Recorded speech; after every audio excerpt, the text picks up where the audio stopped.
I got into comic books through actually trading cards, which I don't know if that's something that even like a lot of people even relate to who aren't like sort of a certain age. And it was a picture of Wanda and Vision. And I was like, okay, I need to know more.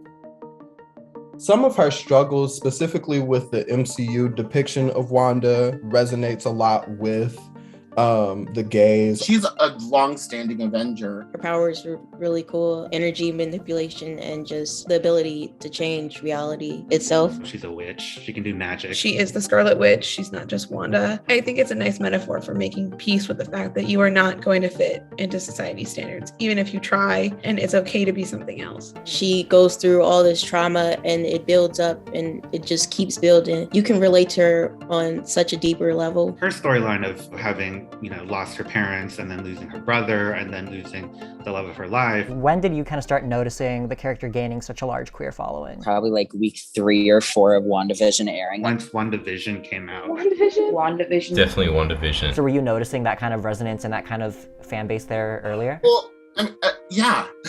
You didn't know there was a queer fandom because, you couldn't be out of the comic book store for fear that, it could end badly for you. Once like the internet happened and like we could meet people in chat rooms and sort of share experiences with other nerds and other queer nerds, it was like, oh, that's so weird that like we actually all sort of have had the same experience. With queer people, we find our community, we find our found family, and we really just hold on to them so tightly. Wanda finds her community when she makes those deep connections. She really clings to them. She was always seen as a bit of an outsider. Her arc tends to follow this pattern of was a villain, now is a hero, but not respected or fully trusted by the heroes. There is still problems that we need to recognize within the queer community, specifically a level of biphobia, there is a level of transphobia, and there is a level of bigotry against queer POCs as well. With Wanda, you have that same kind of metaphorical gatekeeping of you are one of us and yet you're not one of us. Wanda does anything wrong, they lock her away, especially when you're queer, when you're brown. If you do anything wrong, that is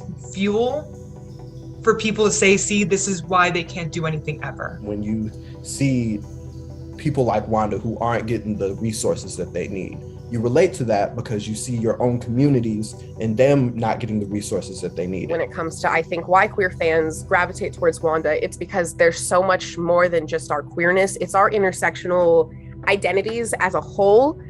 And the MCU has a terrible history of Jewish erasure. In the comics, she is Romani, she's Jewish, she's not played by someone who's Jewish or who's Romani. That's very ongoing frustration that Marvel had this chance for a very unique, very diverse superhero and just kind of washed it away. After over a decade of erasure, of them saying, oh, it's just a friendship, let people be friends. After, oh, look, boobs punch, that's all her character is. We're like, you know what?